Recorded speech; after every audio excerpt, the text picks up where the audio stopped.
All right, it is, wow, April 24th. All right, I honestly don't remember the days anymore. I know it's running together. Yeah, so it's Friday, April 24th. I'm here with Janelle Dawsey. She is a licensed marriage and family therapist as well as a life coach. And I'm actually glad I got a chance to talk to her today because she is somebody that a lot of people have asked me, people who are subscribers to the newsletter or people in general, they just want to know information on how to cope with like being in with their family or their loved one or their spouse for so long. And so now we're just going to talk. And Janelle, she's the expert. She's going to be teaching me about different things we could be doing for coping skills, or just also knowing where we feel and why we feel the way we feel. So I'll let Janelle introduce more about herself. But thank you for doing this for me today. You're so welcome. Like you said, yes, I am a licensed marriage and family therapist in the state of Georgia, and a life coach as well. And like you said, a lot of people are asking you questions about how to deal with COVID. And I mean, I've been getting the same thing as well with my clients as well, who are like stressed out because of everything that's happening. I have clients who are also stressed now because we have to go back to work, or their particular industries that have to go back to work. And so it is a very, very stressful time right now. So I do think that having and implementing coping skills is the best way to kind of deal with the situation that's occurring right now. So, excuse me. So some of the things that I've talked to clients about as it pertains to coping skills is to find something that you already like to do. So a lot of times when people hear coping skills, they think about this complex idea that, is it counting to 10? Like, what exactly are coping skills? And so I tell people coping skills is something that you already like to do. It's just you being intentional with your coping skill. So if your coping skill, for example, is, or something that you like to do is, trying to think real quick. I don't know, like exercise maybe or Like something. exercise, and that would be a coping skill. Or cooking. Let's do cooking. Okay. Let's say, for example, you enjoy cooking and baking. And a lot of times we just kind of cook just because we need to eat. But it can be used as a coping skill if that's something that you like to do.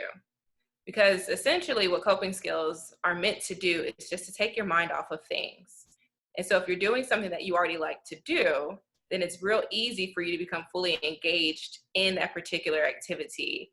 And that will help help your endorphins go up, the dopamine, the serotonin, all that kind of stuff just kind of come up because you're already doing that thing that you like to do, but you're using some intention behind it. Okay. And so I want to piggyback on that for a minute. So let's say one of the things you want to do is something that requires you to be outdoors. And, right now it's not really recommended to be outdoors. So what would you do in that case?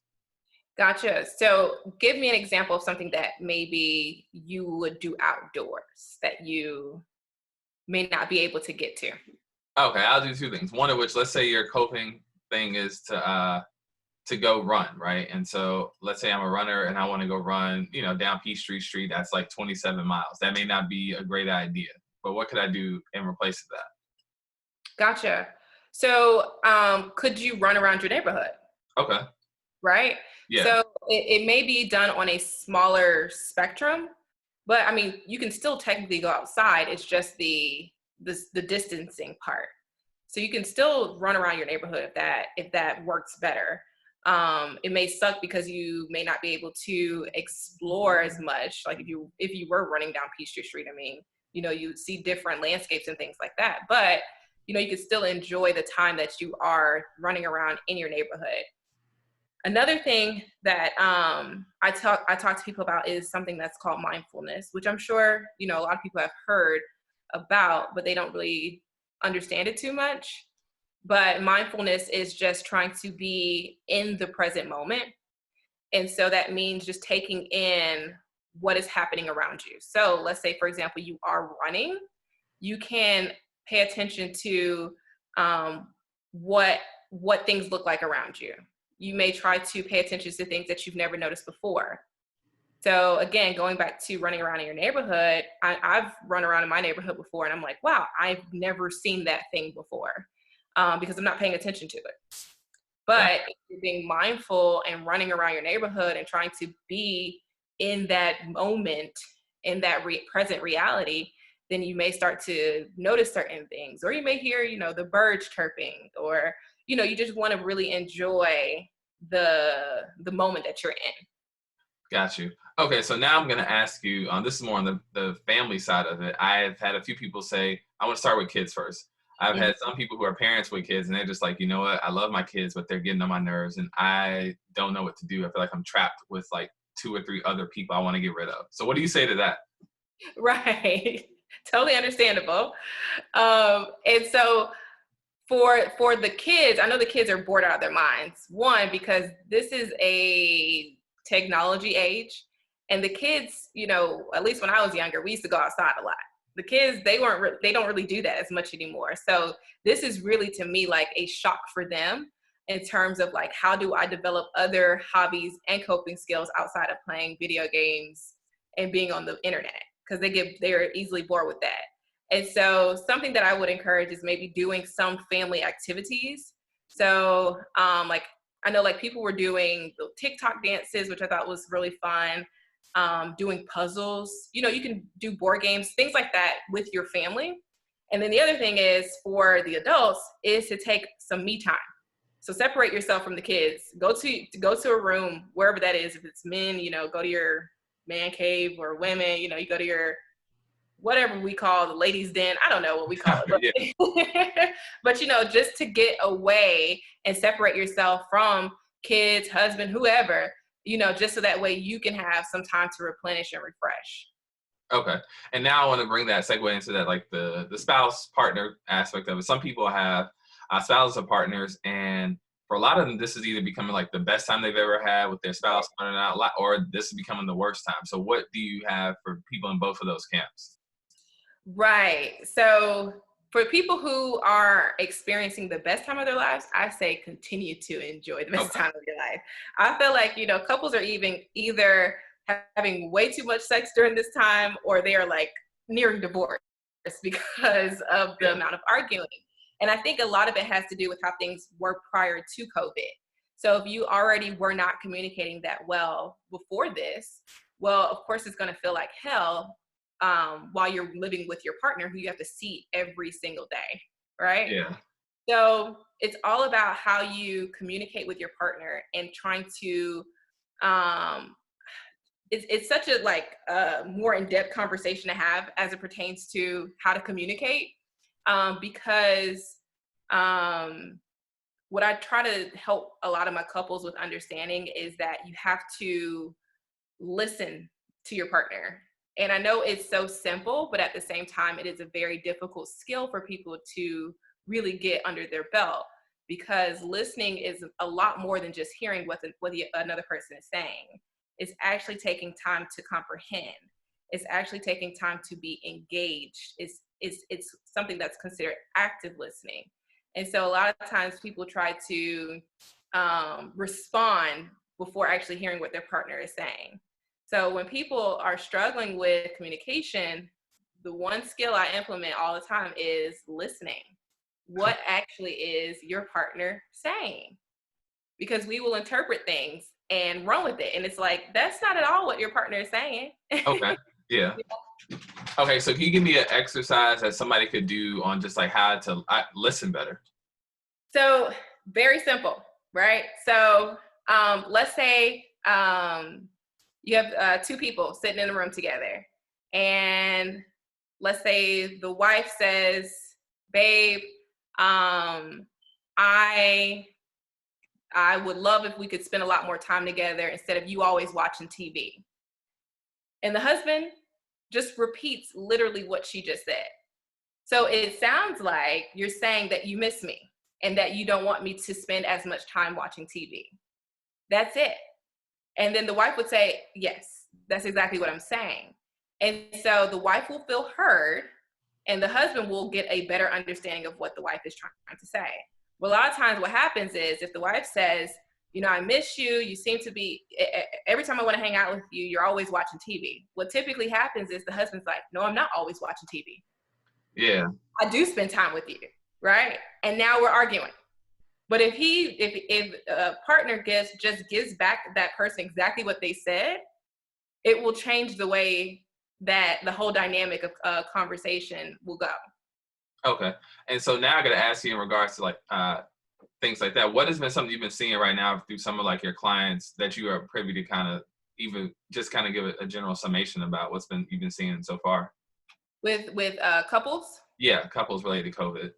Gotcha. So a lot of my couples are actually, I guess you could say, figuring out how to work their schedules together.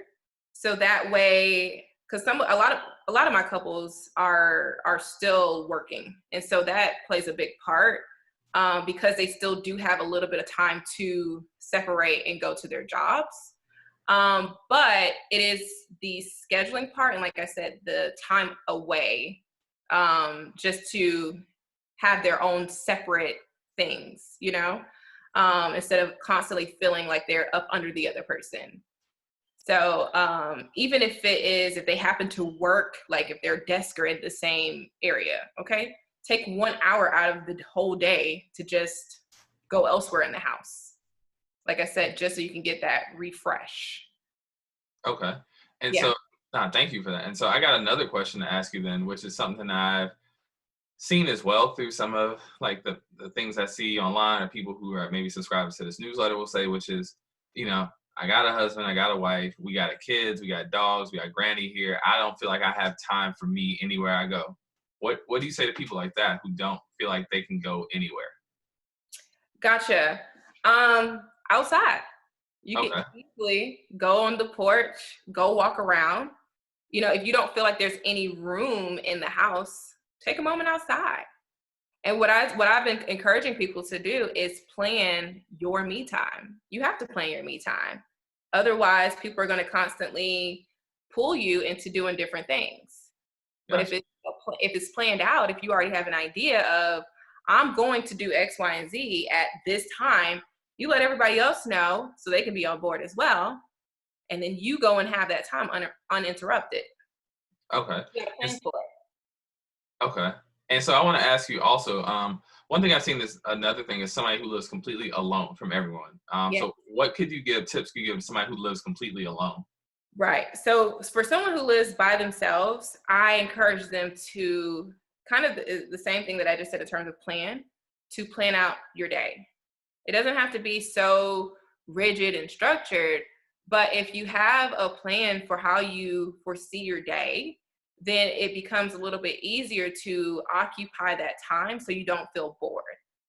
If I have planned out my day from the moment I wake up to the moment I go to sleep, I filled in all the gaps that may potentially cause boredom. I filled it in.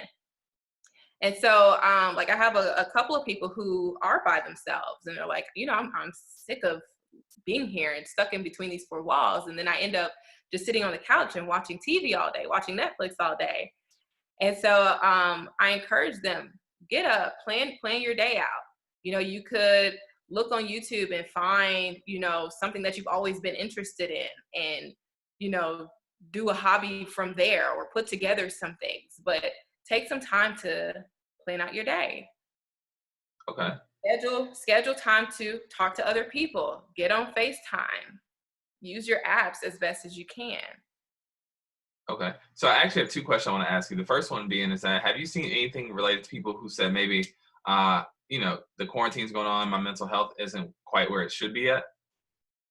So, of course, when people who, again, considering the times that we're in, I think I've heard more people who are experiencing a lot of anxiety about this, because everyone is in the position of, we just don't know, everything's so unexpected. And so a lot of people's anxiety is shooting through the roof.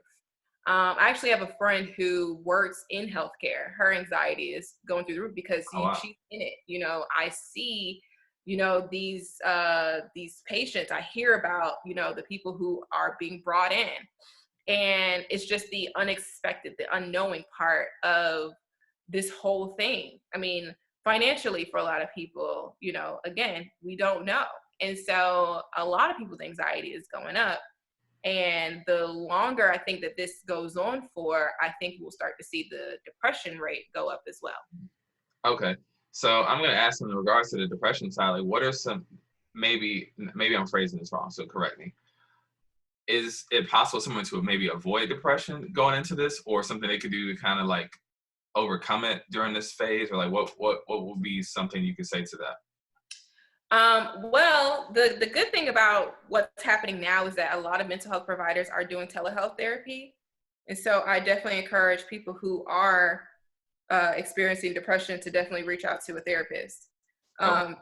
Excuse me. The other thing is, if someone was already susceptible to depression prior to this happening, it wouldn't surprise me if this were to exacerbate it, just because one of the symptoms of depression is isolation. And especially if you're living by yourself, like, it just wouldn't surprise me.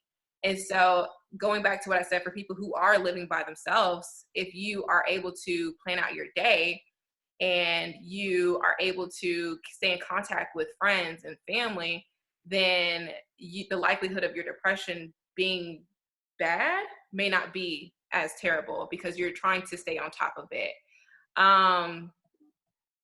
That's what I can offer right now in terms of just like a smaller fix, but Right. No, and now, because my other question was going to be related to the thing you said about anxiety. So yeah. what is some everyday things people can do maybe to cope with anxiety better? So with anxiety, it is a very, how I describe the anxiety and depression is, anxiety is very future based and depression is very past based. And by what I mean by that, with future, it could be an hour from now, a week from now, a month, a year. It's future based, right? Because you're thinking of all the what ifs. With depression, it's more past based. Again, it could be a week ago, it could be a month ago, it could be years from today, but it's very past based because you kind of get stuck back there. And so a lot of times what happens is, the reason why I said a lot, because anxiety is going up, and I wouldn't be surprised if it contributes to more depression, is because the longer that this goes on and people's anxiety starts to go up, then situations from their past may come up of, whenever I was in a situation where I didn't know, and I remember what that time was like back then, and so it kind of brings them back there. And so they're kind of playing back and forth between the future and the past, and they're never in the present. And that's why mindfulness is so important, to keep you Oh, here. okay. I like that. I like Yeah. that. Yeah. All right. So one question is not as super heavy, but I've seen people kind of make jokes about it on Twitter or Instagram. I want to ask you right now, which is the number of people who are either texting their ex again because they're just lonely or they're bored. What do you say to that? I mean, I wouldn't encourage it, because Okay.